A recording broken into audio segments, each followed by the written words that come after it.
Welcome back to the Buddhist Audio Bookshelf's YouTube channel.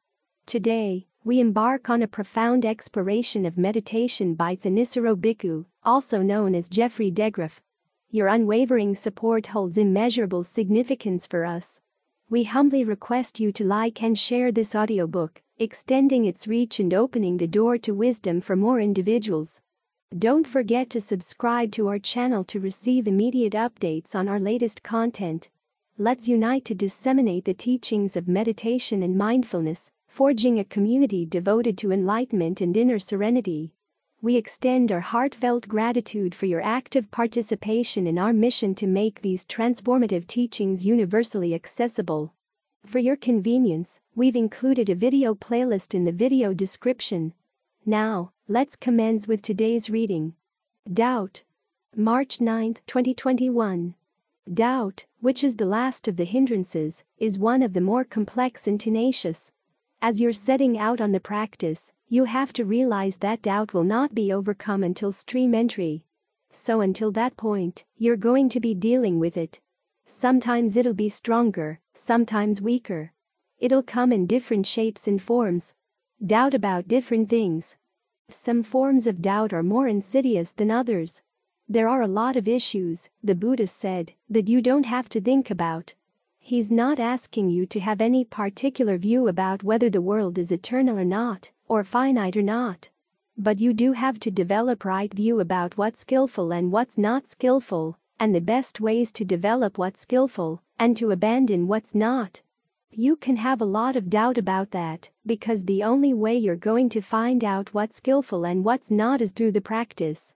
If you start having doubts about whether this practice is really worthwhile, that'll cut things off right there.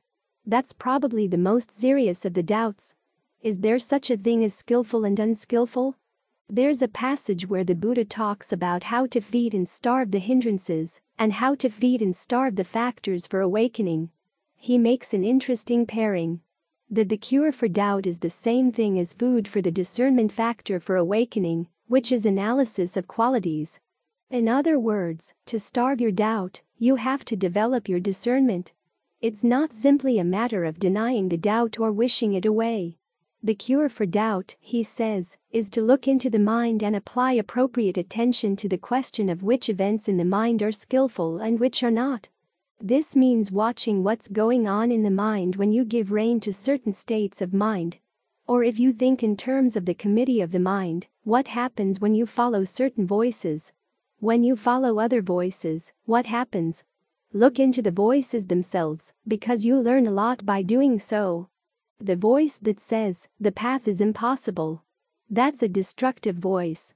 The voice that says, you don't have any choices, you just have to go with the flow, everything is totally predetermined. What hope would there be if you believed that? None at all. If you have any hope for happiness, you have to hold to certain views.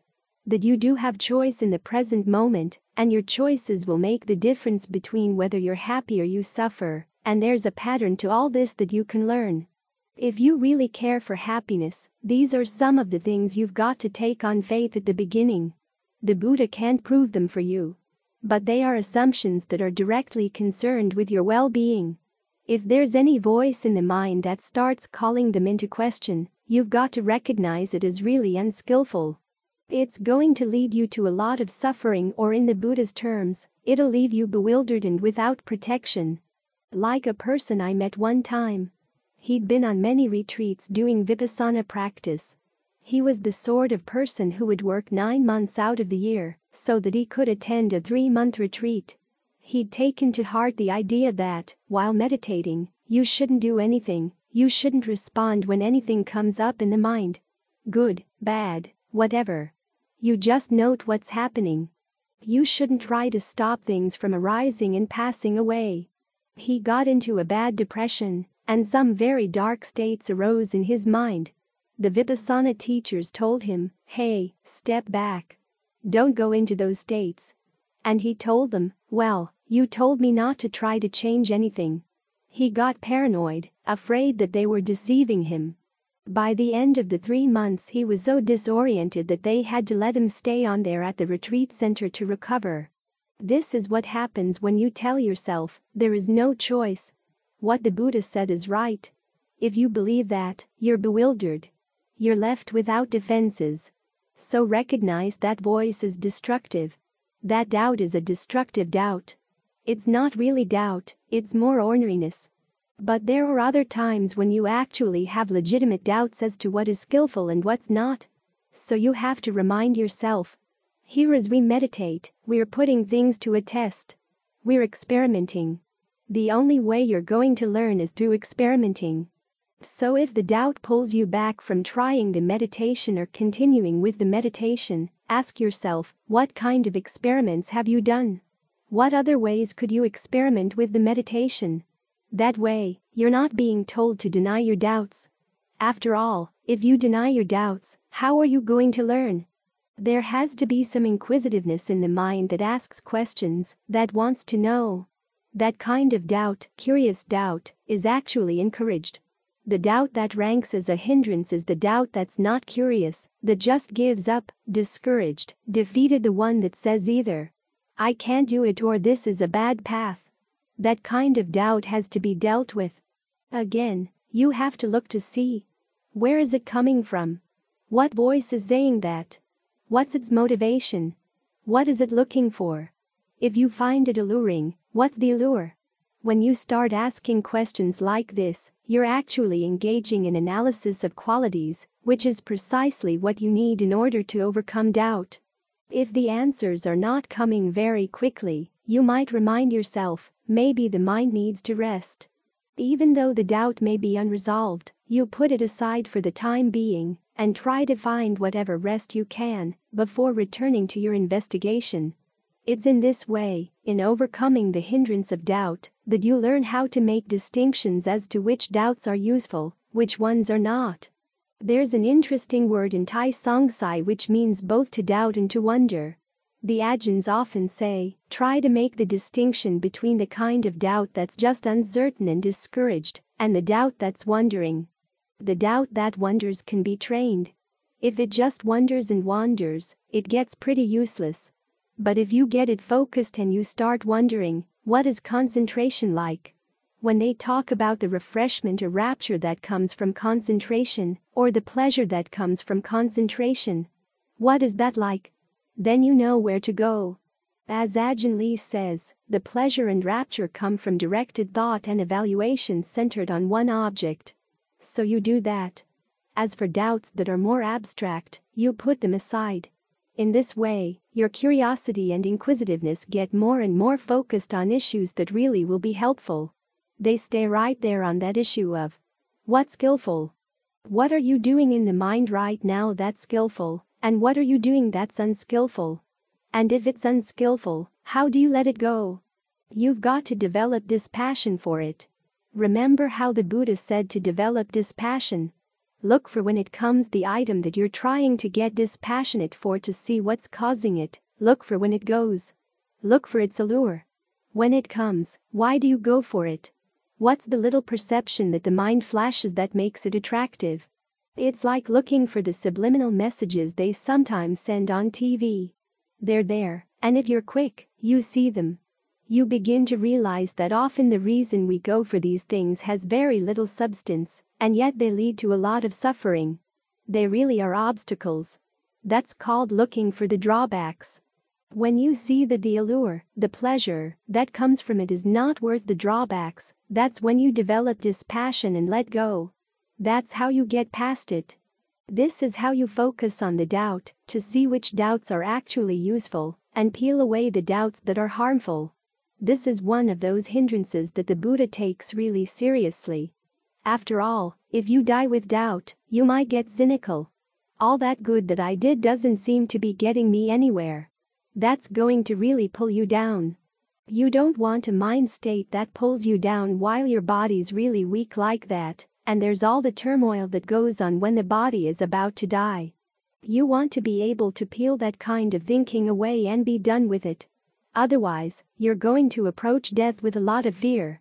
Remember, one of the reasons for fearing death that the Buddha cited was that you haven't seen the true Dhamma. In other words, you haven't gained stream entry. But at the very least, even if you don't get to stream entry, you can minimize your doubts by being very observant about your own mind to see what in it is skillful and what's not.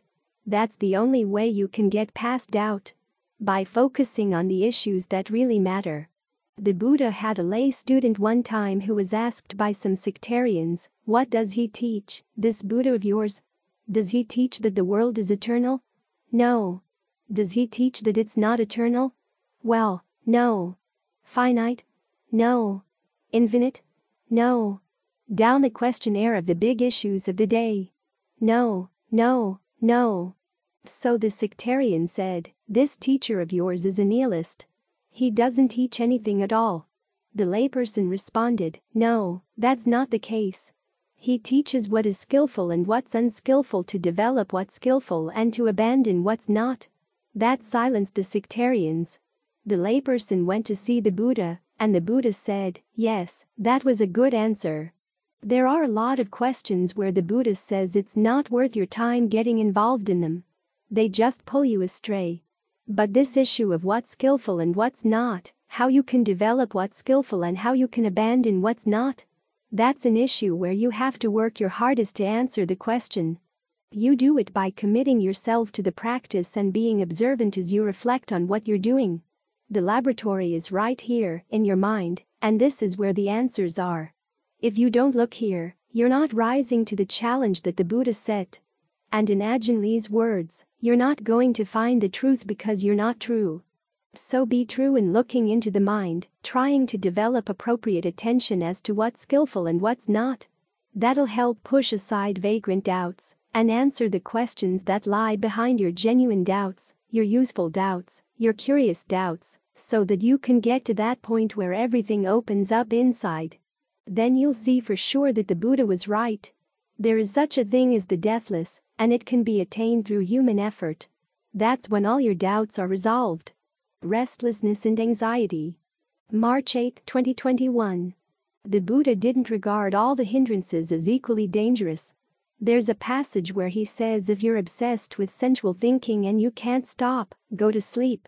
Even though he doesn't praise sleeping, he says sleep is better than getting tied up in sensual thinking. There's also a passage where he's talking about advice you give to someone who's dying. The number one priority is to make sure that the person isn't worried. Do everything you can to keep the person from being worried. Otherwise, those worries will pull the person down.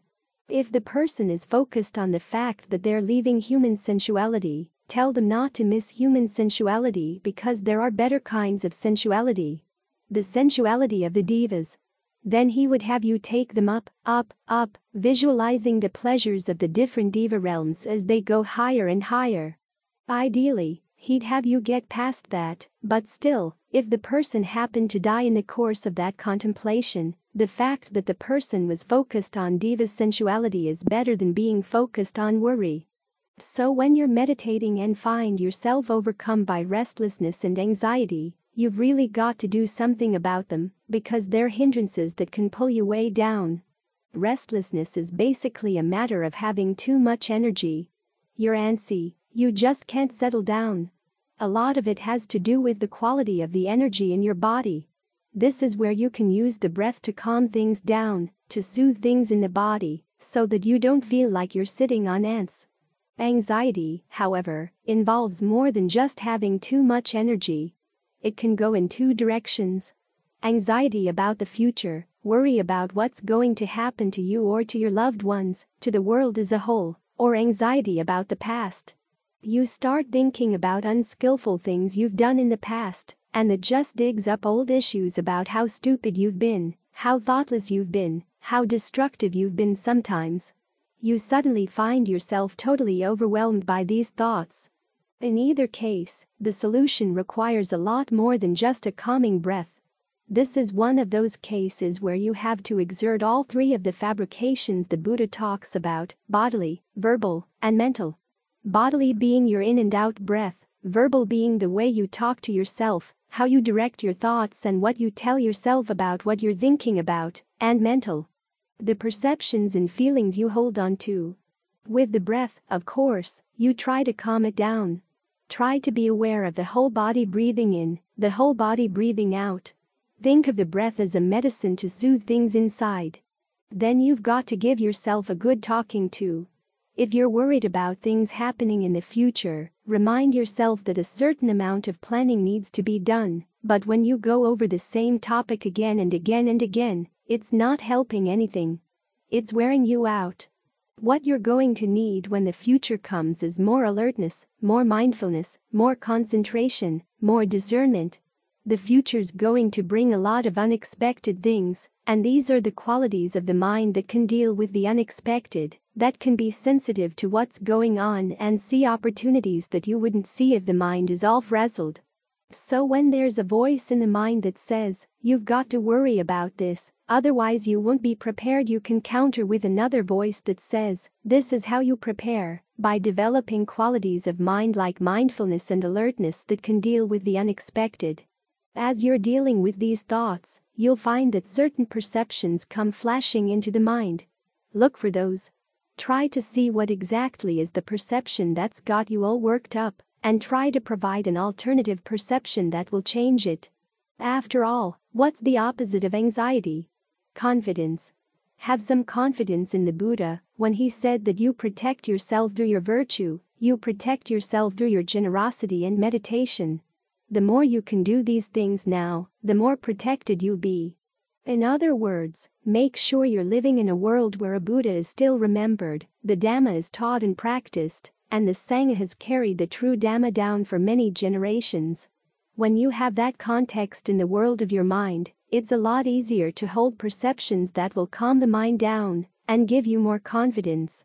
As for thoughts of the past, when you realize how you've harmed people in the past, or you've simply done things that were really foolish, remember the Buddha's teachings on remorse. Remorse can't go back and undo those things. The best you can do is to recognize that, yes, that was a mistake, and resolve not to repeat it. I don't ever want to make that mistake ever again. Then, depending on the karma involved, you've got to do something now that's going to be useful to counteract that past bad karma. Worrying about it, being anxious about, getting upset about it, is not the kind of karma that will compensate. The compensation comes from doing things that are good in the present. Being generous, being virtuous, developing goodwill for all. Because that's the second part of the Buddha's recommendation. Once you've realized you've made that mistake and you've resolved not to repeat it, have lots of goodwill for yourself, so that you're not down on yourself. As for other people, for the people you've harmed and the people you might harm, remind yourself that by developing goodwill now for them, too, you'll be less likely to do any more harm to them in the future. This practice also helps heal the wounds that come when you get down on yourself too much. Otherwise, there will be part of the mind that will rebel at some point and say, "Well, maybe it wasn't so bad after all." That's the voice you've got to watch out for, because that's the voice that's going to get you to do those harmful things again. So of all the hindrances, worry is one of the most dangerous, and it's going to require the most work. This is one of those cases where discernment fosters concentration. You have to think your way past this particular hindrance if you're going to get anywhere with it, to the point where the mind can settle down. Remember, you've got these tools. You're using them all the time anyhow. You're already fashioning things through the way you breathe, through the way you talk to yourself, through the perceptions you hold in mind. Simply learn how to refashion the way you do that. Take any unskillful thought apart in terms of these fabrications, and fabricate new thoughts in a much more skillful way to take its place. That way, you can induce more concentration and more discernment in the mind. These hindrances are obstacles not only to concentration, but also to discernment. To deal with them, you've got to first borrow the Buddha's discernment. Then, as you follow his recommendations, you start developing discernment of your own. You get quicker and quicker at recognizing when the mind is going to get sucked down into a vortex of worry and anxiety, and you get quicker and quicker at pulling yourself out. In this way, you not only protect yourself as you're sitting here meditating, but you also develop the skills you're going to need as you approach death. At that point, what you're facing in the future is going to be very worrisome. The fact that you're going to leave this body and you don't know where you're going to go. It's all too easy to start thinking about the unskillful things you've done in the past, which is precisely the wrong time to be thinking about those things. You may not have someone hovering around you to remind you of the good you've done, so you've got to learn how to hover around yourself, to remind yourself of how to pull out of this particular hindrance, so that it has less and less power over the mind. Even as the body is weak, make sure that your habitual reaction to thoughts of worry is quick, skillful, and strong. Drowsiness. March 7, 2021.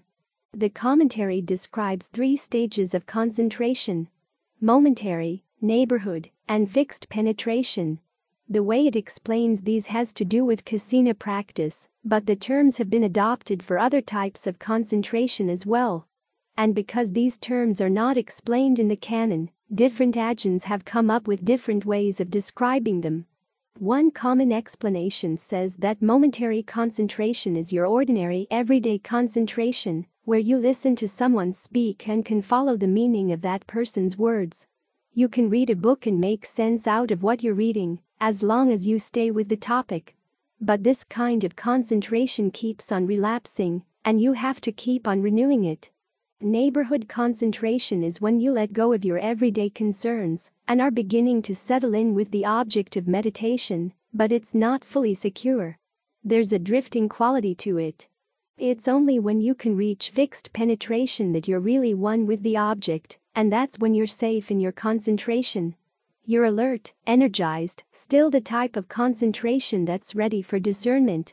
It's in that intermediate neighborhood stage that drowsiness can set in. This is where sloth and torpor as a hindrance can come in as well. And because it's an inevitable stage of the concentration, you have to prepare so that you don't drift off. That is why the agyns say that this is the stage of concentration where you're able to put up with a little bit of pain, but you fall for pleasure.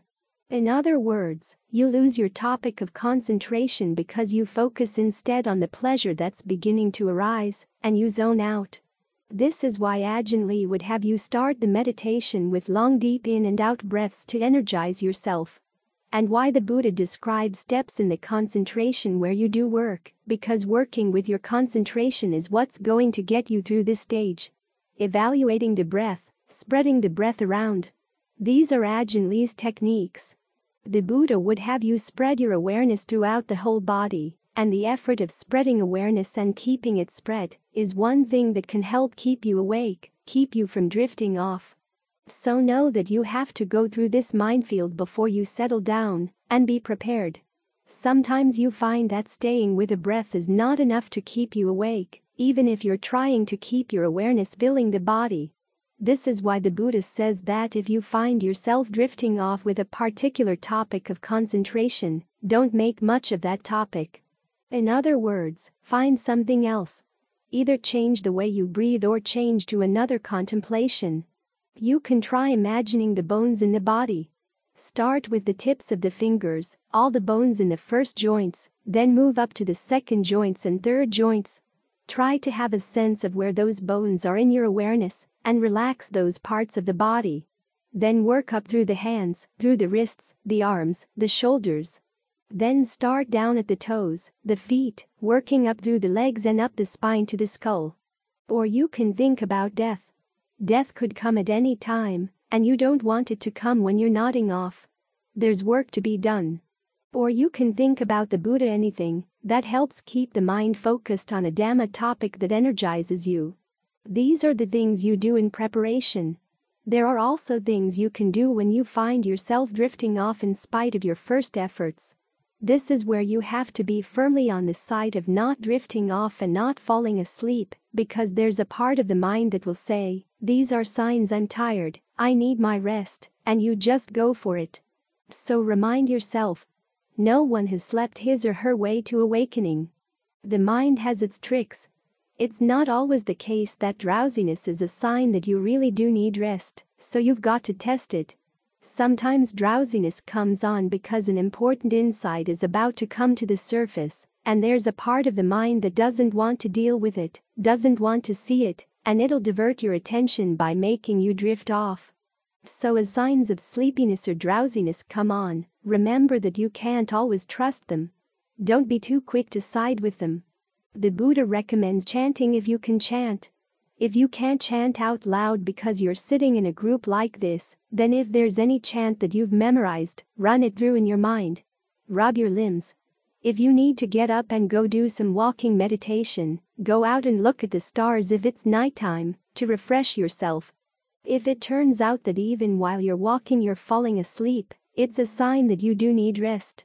But as you lie down and rest, make up your mind that you'll get up as soon as you wake up again. Don't just bury yourself in sleep. There are other techniques mentioned in the texts as well, and often it's good to come up with your own. There was a period when Ajahn Fuang was really sick, and I had to stay up with him many hours of the night. He made a comment one time. When he was younger, he had had really bad headaches. They had gotten so bad that he needed to have monks stay with him when he woke up in the middle of the night. They gave him compresses. But one night he happened to wake up, and all the monks who were there supposedly watching over him were asleep, and he found himself watching over them. The thought occurred to him. Who's looking after whom here? He said that to me once, and I realized that it was a message. If I was going to be looking after him, he didn't want me lying there asleep when he needed someone at night. So there'd be nights when I sat up all night, just in case he needed me, or I'd make a vow. If I did lie down to rest, then if he needed me, I wanted to wake up 5 minutes before he did. And it worked. One of the lessons I learned about drowsiness came once when I was responsible for looking after him for a large part of the day. Other monks there had times for looking after him, too, but one by one, the different monks had found reasons for why they had to work on a construction project or on other projects around the monastery.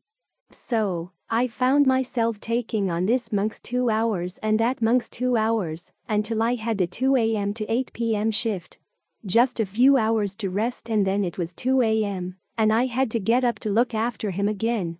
After several weeks of this, I was really sleep deprived, and getting up at 2 a.m. did not guarantee that I was really going to be awake during the hours until dawn. I'd be sitting there nodding off, but I discovered that, while working with the breath, if I tried to stay at one spot, I was sure to go to sleep. So I decided to move around. 3 breaths at the tip of the nose, 3 breaths at the base of the throat, 3 breaths the middle of the chest, down through all the spots that Ajahn Lee mentions in Method 2, and then back up again. 3 breaths, 3 breaths. Simply the fact that I had to count the breaths in addition to focusing on the breath and having to move the focus of my attention was enough to wake me up. So a large part of this is being on the side of wakefulness and not on the side of wanting to rest, and then trying to find the techniques that work ahead of time to prevent sleepiness from coming on. If it does come on while the mind is beginning to settle down, do what you can to make the mind active. That's the important principle. Give the mind work to do, here in the body or with some other Dhamma topic, and experiment to see what works for you. The fact that you're actually discovering something on your own makes it all the more interesting. After all, that's the real key to overcoming sleepiness. Finding something that sparks your interest, something you can explore. Taking on sleepiness as an opponent instead of as your nightly friend gives you a lot to explore and a lot to discover. This is the basic principle with all the hindrances, that you'll learn about them through resisting them, by trying to outwit them, by trying to get around them. In the course of learning about them in this way, you learn a lot about your own mind. You reaffirm the original principle for why you're meditating to begin with, which is that you really do want to master this, the type of concentration that can lead to discernment. After all, we're not here to drift off. We're here to get the mind firmly established, and those are 2 very different things. Even though they're both quiet, they're quiet in radically different ways. When your will is ill. March 6, 2021. The Buddha gives 2 main sets of images for the hindrances. One set has to do with water. Ideally, you want to be able to see your reflection in the water, but when it's disturbed by the hindrances you can't, for different reasons. Sensual desire is like water that has been treated with dye. It's murky, the color is all wrong, it's not clear. Ill will is like boiling water, you can't see a reflection in it because it's bubbling too much. Sloth and torpor are like water covered with sludge and slime. Restlessness and anxiety are like water that has wind blowing over the surface, creating lots of ripples. Doubt is like stagnant water placed in a dark place. You're certainly not going to see your reflection there. The Buddha also compares the hindrances to different kinds of hardships. Sensual desire is like being in debt, sloth and drowsiness are like being in prison, restlessness and anxiety are like being enslaved, doubt is like traveling across a desert with no assurance that you're going to make it to the end. Ill will, he says, is like being sick. The name in English tells you that your will is ill. Something's wrong with your intention, and it's going to get in the way of your concentration. That's what all these hindrances are. They're obstacles to your concentration, they obscure your discernment, they obscure your awareness. So you've got to get past them. The first step in each case in trying to get past is to see that they're worth getting past. I remember that when I first learned about the hindrances and how ill will doesn't mean negativity or dislike, it means actively wanting to see somebody suffer. I couldn't see in my own case that I wanted to see anybody suffer. But then I reflected. During my first year in particular, when I was meditating on the top of the hill there at Wat Dhammasathat, the thoughts that would destroy my concentration more than anything else came from thinking back on some injustice, where somebody had done something wrong or was doing something wrong and getting away with it. I could get worked up about that for hours at a time, with a strong sense of righteous indignation, and that's a lot of what ill will is. You don't like what's happened, and it seems wrong that there's no punishment, that people are getting away with things you can clearly see they shouldn't be getting away with. But that, the Buddha says, is wrong view. Remember that the right attitude to have towards somebody who has no good qualities at all is to see that person as a sick person lying by the side of the road in the middle of the desert. Even if that person is a stranger, when you see him you have to think, if only someone could help that person. That's the right attitude to have towards someone who's misbehaving, who has no good qualities. Compassion. When you keep that image in mind, you have to ask yourself, who's sick here? You have to see the other person as sick, and you have to see yourself as sick if you're filled with righteous indignation. You may not be able to do anything about that other person's illness, but you can do something about your own. You've got to change your views, that strong sense of offended justice. You've got to look into that. We've talked about this before, how justice requires that you know the beginning of the story. You can tabulate who did what to whom, whose actions can be justified, whose actions cannot, and then you tally up the score. But from the Buddhist point of view, there is no beginning point. You can't say who did what to whom in the beginning, who was the first mover in a particular story. It's like coming in on the tail end of a movie. You don't know who got there, just desserts. Karma itself doesn't go around dishing out just desserts. Think of the case of Angulimala. He killed all those people, but then he had a change of heart. The Buddha saw that he had the potential for a change of heart, so he went right to him and taught him, and Angulimala became an arahant. He ended up not getting punished for all those murders. There were people who were upset and would throw things at him when he went on his alms round. But as the Buddha told Angulimala when he came back from his alms round with his head bleeding, his robe torn, this is nothing compared with what the pain would have been if you hadn't gained that attainment. This should be our attitude toward people who we think are getting away with murder, getting away with injustices. We should hope that they see the error of their ways, change their way of action, because that's how goodness gets established in the world, not by going around and punishing all the wrongdoers. Because often the punishment won't make them see the fact that they were wrong to begin with. You can pile up all kinds of evidence, but if they're unwilling to admit the evidence, they'll be more and more firmly entrenched in their wrongness, their harshness, and their cruelty. The ideal attitude is to wish for them to have a change of heart, and for that, you have to have a change of heart too. Again, you can't necessarily treat that person's illness, but you can treat yours by changing your views around it. People who are getting away with wrongdoing, may they see the error of their ways. That's the proper attitude. If you're upset that they're not getting punished, that's the beginning of the ill will, and it's going to get in the way of your concentration. It's going to aggravate your own illness. You have to remember, for the sake of training your mind, for clearing up your own discernment, that you need to focus on the areas where you're doing something wrong right now, and you need to do something about it right now. Because it's in the actions themselves. Whether they're skillful or unskillful is what makes us happy or unhappy. We tend to think of happiness as a product of an action, something we receive. The same with pain. We think it's the product of the action. But there's a passage where the Buddha indicates that the action itself is either the happiness or the pain. In the case of acts of merit, he says that the phrase, act of merit, is another name for happiness. The happiness is there in the action. Similarly with suffering. Suffering is the clinging. Clinging is an activity, it's something you do. So when people are misbehaving, treating other people wrongly, they're already suffering. They may not admit it, but that's because their faculties are impaired. When you see that in someone else, you have to turn and look at yourself. Your desire to see them punished is a sign that your faculties are impaired, too. It's your desire that's creating suffering right there. When your will is ill like this and your views are wrong, you've got to treat the will, you've got to treat the views. Remember, one of the consequences of right view is that it develops right resolve, and one aspect of right resolve is non-ill will.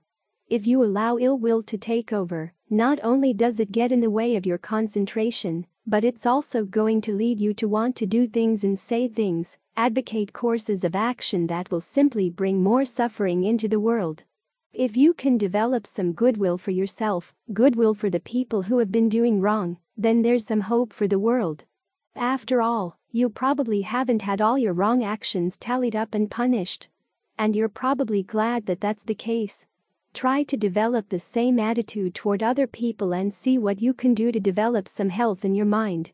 When you know the way to make your mind healthy, then you're in a better position to be a good example to others, so that they can make their minds healthy as well. In that way, we all benefit. Learning from sensual desire. March 5, 2021.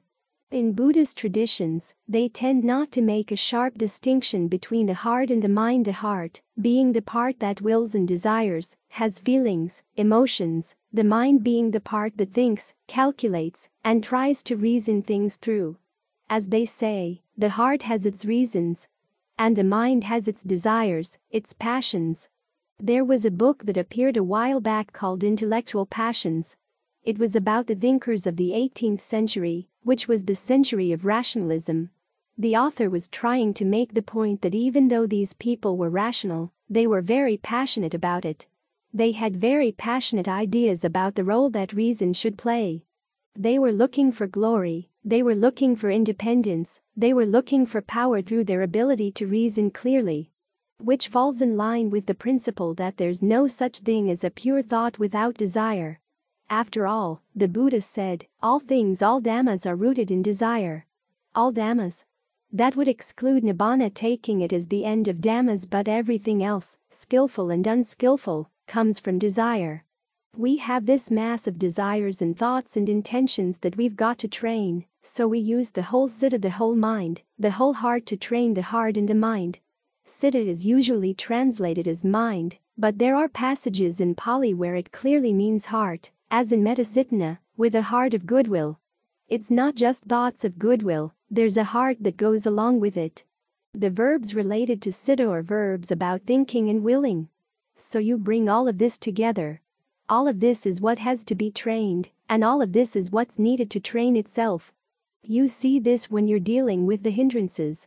I was listening a while back to someone saying that you shouldn't try to fight the hindrances, you should try to learn from them, which is both right and wrong.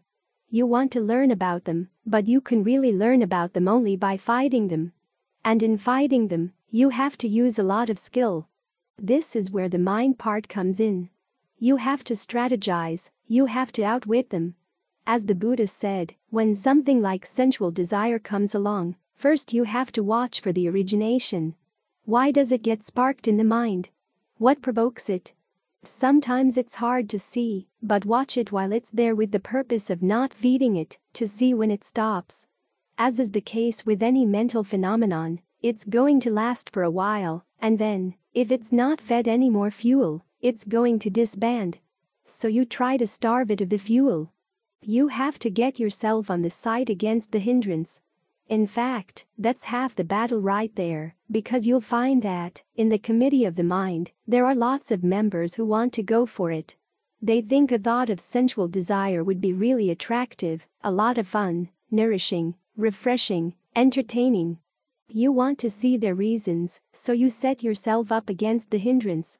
Say, I'm not going to go there. It'll go away, but then it'll come back. That's when you have to watch. Why did it come back? And, when it came back, why did a part of the mind go along with it? Which part? Which mind part, which heart part, went along with it? Sometimes it's a free association. There's just a random perception that you have, that you've associated with sensual desire. It feels as if it makes you attractive, makes you clever, makes you whatever. That's on the side simply of perception, or the heart side, the emotion side. In other words, there's no clear reasoning there. There's just an association and a feeling that goes along with the association, and you like it. You have to ask yourself, exactly what do you like there? Do you like the thought itself? Do you like the object of the sensual desire? Do you like the role that you're playing in your fantasy? What are you attracted to? Where's the association that makes it attractive? Other times, you find there's more reasoning going on, saying, well, this is natural. After all, I have a body, and the body wants this. I once tried that argument with Ajahn Fuang, saying, but this is what the body wants, right? And he said, the body doesn't want anything. If the mind weren't here wanting, the body would just lie there dead. It doesn't care. So it's the mind that comes up with these reasonings and excuses. It's like that image I heard one time, comparing the mind to a grab bag, with lots of Legos inside. Some of the Legos have been assembled into buildings or fragments of buildings or other objects, and some are just random Legos. You reach in and you pull something out. If it's assembled already, that tends to be more on the mind side, the thinking side, the reasoning side. Other times, it's just random connections. That's the heart side. But you learn a lot about the heart and mind with them, because sometimes these random connections are really powerful.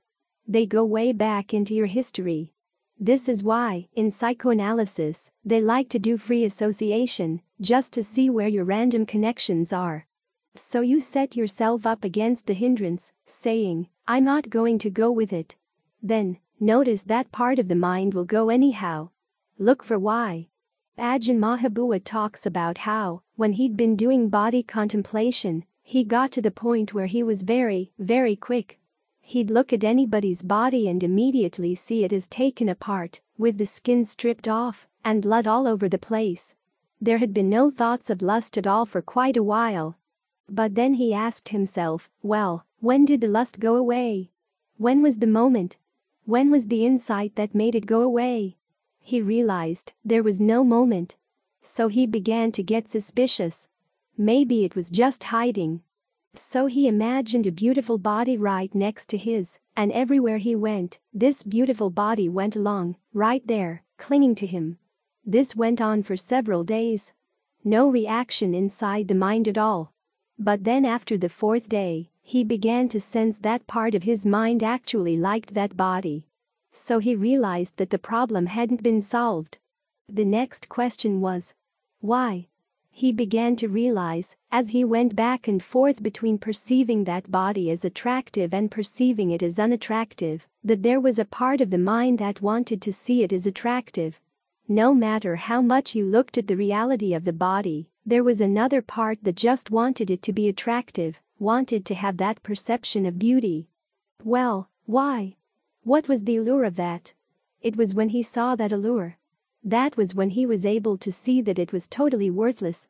And, compared with all the drawbacks that come with sensual desire, that was when he felt dispassion for the allure. That was when he totally let go of any kind of sensual desire. So you learn about the hindrances, you learn about them both as a mind function and as a heart function by bringing your whole heart and your whole mind to trying to figure them out for the sake of freeing yourself from them. You try to get your heart on the side of wanting to be free. You get your mind on the side of trying to outwit them, seeing. What do they do to fool you every time they appear and you go for them? This will require good concentration. The irony is that you need to get the mind past these hindrances to really get into good concentration. But that's just an irony in theory. In practice, what it means is that you fight them off and work on your concentration at the same time, as best you can. This is why we have that chant about the 32 parts of the body so often. So that we can immediately think about a way of counteracting our desires. They'll be quiet for a while. They haven't gone away, they're just lying there, quiet. But the fact that they're lying there, quiet, allows the mind to settle down. This is how we deal with all our defilements as we get the mind into concentration. Clear an area where the mind can settle down, knowing that it's not totally without danger, not totally without problems, but it's good enough to settle down for the time being. As you get the mind more and more on the side of concentration, you're going to convert the heart.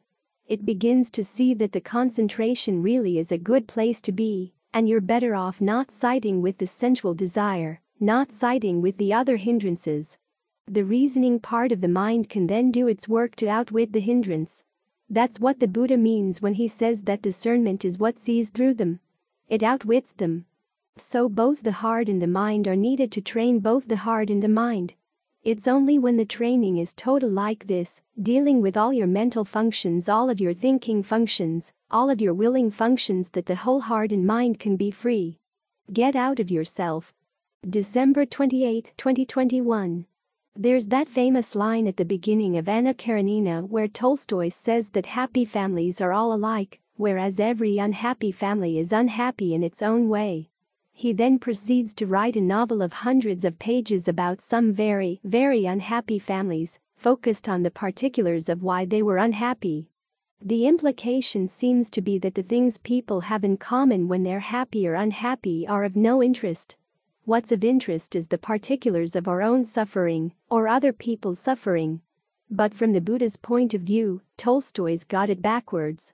Think about the Buddha on the night of his awakening. His first knowledge was of his previous lifetimes, a lot of particulars. Where he was born, what he looked like, what kind of being he was, what he ate, his pleasures and pains, and how he died. But he realized that that knowledge, getting into the particulars, was not the solution to his problem. He was curious about why he had changed so much over time. Was there a pattern to the changes? On the second watch of the night, he expanded his mind. He got out of himself and started looking at all beings. He found that what we had in common was that we all have karma, our intentional actions. Now, the workings of karma can be very complex, but they determine where we go, what we are, and what we become. He realized that the big issue was action, and the general pattern of action was something we all have in common. Then, in the third watch of the night, he expressed the knowledge he gained, not in terms of I did this or I did that, but simply, this is suffering, this is the origination of suffering, this is the cessation of suffering. This is the path leading to the cessation of suffering. These are the duties that have to be done with regard to those four noble truths. He'd been able to get out of himself and then came back, seeing himself in terms of what we have in common. That was what enabled him to gain awakening. He depersonalized the issue of suffering, and in that way he was able to get a handle on it. This is a theme we see throughout the practice. Here you are, focusing on your own breath. But stop and think about it. Everybody else has a breath just like yours. There may be slight variations, but the Buddha said that when you're practicing mindfulness, you should practice being aware of the body internally and also externally, being aware of feelings internally and externally, being aware of the mind, mental qualities internally and externally. Now, if you interpret mindfulness simply as being aware, that sounds very strange. You're supposed to sit next to someone else and hear them breathe? How are you going to feel their feelings or be aware of their mind states? But when you remember that mindfulness is a faculty of the memory, something you keep in mind, then you can see what the Buddha's getting at. You focus on issues in your own feelings, issues in your own mind, issues in your own body, and you stop to remember, this is the way it is with everybody. Everybody has a breath, everybody has feelings of pleasure, pain, neither pleasure nor pain. And all the various mind states that you can be mindful of, skillful and unskillful. Everybody else has those too. This is a good way of getting yourself out of yourself, because when things go down, particularly when the mind turns into a whirlpool and keeps spinning around and around and around on certain themes as it goes around, it just gets pulled down. That's because you've restricted your awareness just to what's in your mind. But if you can lasso out, grab hold of something outside, you begin to realize that what you're experiencing is not just you. You're not the only one who suffers in the world. Lots of other people are suffering, sometimes a lot worse than you are. The proper response to this is, first, compassion. You realize that it really does hurt, so other people really hurt too. The next response is samvega. Is this all there is to life? In response to that, the Buddha offers pasada, confidence that there is a way out, through learning how to look at events in your mind as events. This is why we practice concentration, focusing on the level of intentions and attention, the raw material we use to put together states of becoming in the mind. You can look at these events from a more impersonal standpoint, a much larger standpoint, and that gets you out of them. As the Buddha said, the essence of discernment is seeing things as separate. An important part of seeing them as separate is seeing them as separate from you. In other words, there are these events in the mind, but you don't have to identify with them. You can study them from an outside perspective. So it's important as we meditate that we don't just think about ourselves. We also have to think about others. You see this pattern again and again in the Buddha's teachings. Think of the 5 reflections that we have as a common chant. I am subject to aging, subject to illness, subject to death, subject to separation from all that is dear and appealing to me. I am the owner of my actions. The Buddha says that as you reflect in that way, it gives you motivation to become more and more skillful in what you do in thought, word, and deed. But he doesn't leave the reflection there. He has you reflect not only on me, but also on the fact that all beings everywhere, on every level of the cosmos, are subject to aging, illness, death, and separation. They, too, all have their karma. Think about that. Everybody, no matter what they are, from hell beings all the way up through the highest levels of heaven. There's nobody in charge, nobody in the universe who lies above the laws of karma. The only ones who are free are the arahants. Everyone else is trapped. When you think about the particulars of your situation, realize that they're not that much different from anyone else's. This is why the emphasis on what makes us different from one another is so opposed to the principles of the Dhamma. The principles of the Dhamma concern what we have in common. The fact that we're all suffering, that suffering comes from the same sorts of things, and that the path to the end of suffering comes from the same sorts of things. For this reason, we don't focus so much on the particulars of our own sufferings, but look instead for the common pattern. That way, when we get out of ourselves, we can get a better perspective on what really needs to be done, what can be done. And it takes a lot of the sting out of our own suffering, too. After all, one of the hardest parts about suffering is the sense of, why is this happening to me? It's not happening to anybody else. Why am I the one that the universe seems to be picking out and dumping on? But then you stop and reflect. You're not the only one. There was the case where King Pasenadi was having an audience with the Buddha, and one of his courtiers came up and whispered into his ear that his favorite queen, Malika, had died. The king broke down and cried. The Buddha said to him, when has it ever been the case that someone who has been born doesn't age, doesn't grow ill, doesn't die? This happens to everybody. You would think the grief of one person dying would not be helped by thinking of all the other people who have been dying, that all that additional suffering would be even a heavier burden, but the mathematics of the mind don't work that way. The heaviest sufferings are the ones where you feel that you're the only one who's suffering in this fashion. You get yourself out of the line of fire when you realize that other people are suffering this way, too. Other beings are suffering, sometimes worse in fact, many are suffering a lot worse. And that thought lightens things. The universe isn't dumping on you particularly. You're simply experiencing something we all have in common. That thought helps pull you out of the whirlpool. Our thoughts, when they get into whirlpools like that, just go around and around and around. Thought leads to B, leads to C, leads to D, which then leads back to A, and they just go around in circles like this, as the circle spirals downwards. But when you start thinking about other people and get out of yourself, it cuts the cycle. The Buddha is throwing you a lifeline so that you can pull yourself out. It's good to think in these terms, to get out of yourself every now and then. This is one of the reasons why we have thoughts of goodwill, thoughts of compassion, thoughts of empathetic joy, thoughts of equanimity for all beings as a daily practice. We can just chant the words to the point where it doesn't mean anything, but stop and think. There are a lot of beings out there who are suffering right now. In fact, everybody who's not an arahant is suffering in one way or another, and that calls for compassion. This is a world of suffering people. Some people wear their suffering on their sleeves, other people hide it, but it's there.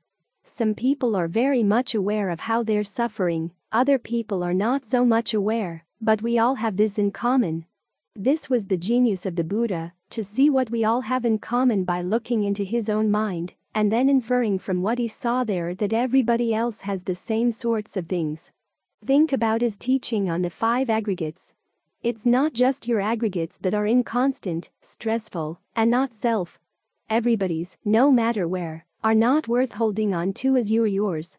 You could go anywhere, you could be born as a diva, you could be born as a Brahma, but that's all you'd have. More of these same kinds of aggregates. The Brahmas get to stay around a little bit longer, quite a bit longer, but still, their position is unstable. It's going to fall apart someday. And sometimes the beings that are very high will fall very low and very hard. So, we're all in this together, and it's good to keep that in mind.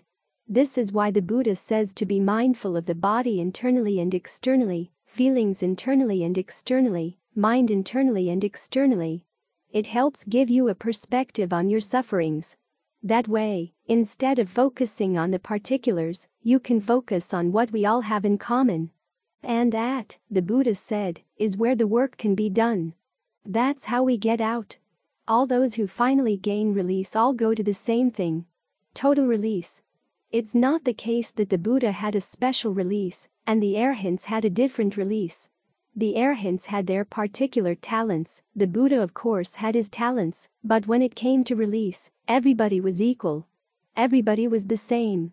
That was because they saw the pattern in the mind that's the same for everybody. This is how suffering happens. This is what suffering is. It's clinging to the aggregates. The cause is the 3 kinds of craving. The cessation is gaining dispassion for those 3 kinds of craving, and you do that by developing the Noble Eightfold Path. And it's the same path for everybody. So when you start looking for what we have in common, that's how you find the way out. If you stay stuck on the particulars, it might make an interesting novel, but we're here for more than fiction. We're here for the truth, and the best truth is the truth that sets us free. In harmony with the Buddha's teachings, we stress the profound importance of sharing wisdom widely. We've converted this extensive 1,000-page work into an audio format, and the responsibility to advance this noble cause now lies with you. Through your subscriptions, likes, and the sharing of our content, you assume a pivotal role in the extensive distribution of these teachings, which can enrich the lives of countless others. Let's carry forward the timeless tradition of spreading knowledge and nurturing mindfulness for the betterment of humanity. We extend a wholehearted invitation for you to join us in this endeavor, and together, we can make a profound and positive impact on the lives of many.